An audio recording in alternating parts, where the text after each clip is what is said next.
gentleman from Illinois, Mr. Kinzinger, for 5 minutes. Thank you, Mr. Speaker. Mr. Speaker, let's think about something very quickly. What is the most basic job that we can do in the House of Representatives or in the Senate of the United States in government?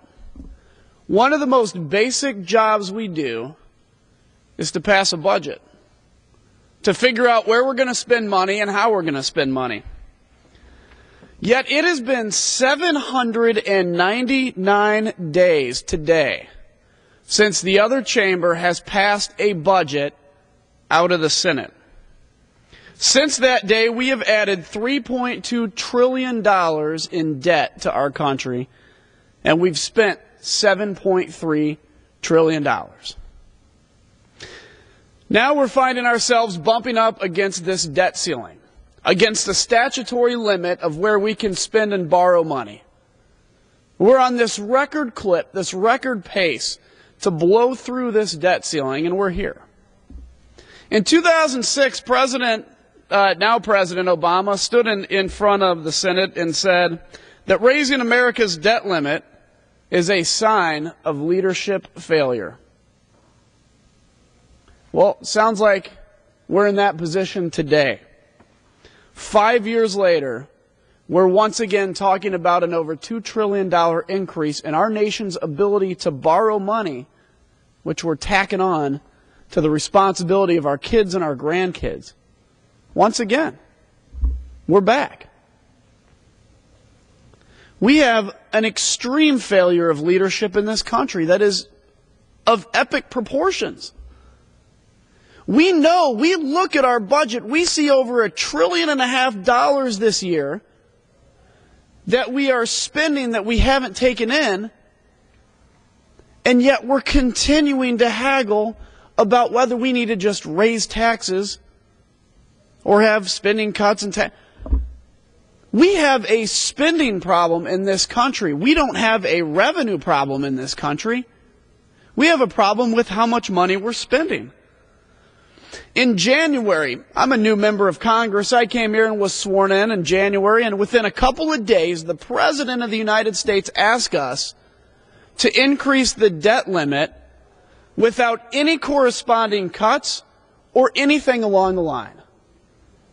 I actually thought it was a joke. I mean, really? We're going to add another $2 trillion onto our debt and not even take seriously the fact that we're just piling more and more interest? I mean, we're spending more in interest right now than we do in the war in Iraq and Afghanistan combined. Think about that. 2 wars. And we're spending more in interest.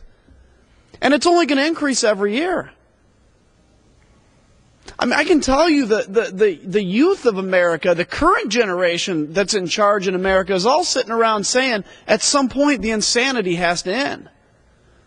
You know, I travel around the 11th Congressional District in Illinois, which includes Joliet, places like Ottawa, Morris, Bloomington, Princeton, Illinois, Peru. And you know what I hear from people?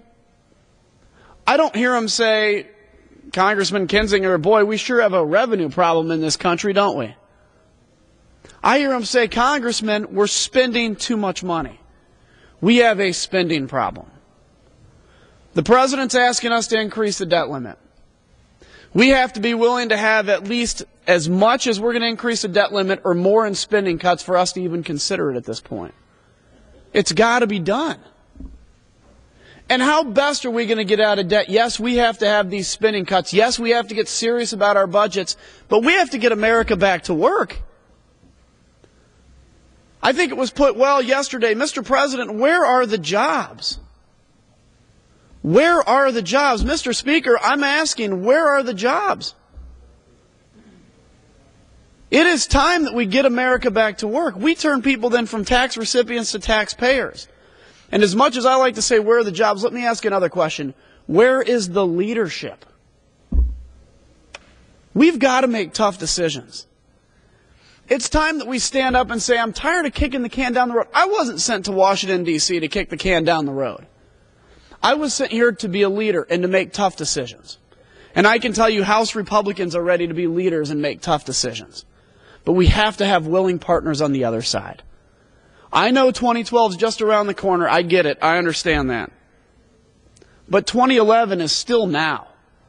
America can't afford to forget that 2011 still exists and to just focus on the next election. We have to focus long-term on the next generation. Let's get our budgets in gear. Let's have a real serious discussion. And for goodness sakes, let's put politics aside and make sure that we're still the strongest country in the world. Thank you, and I yield back.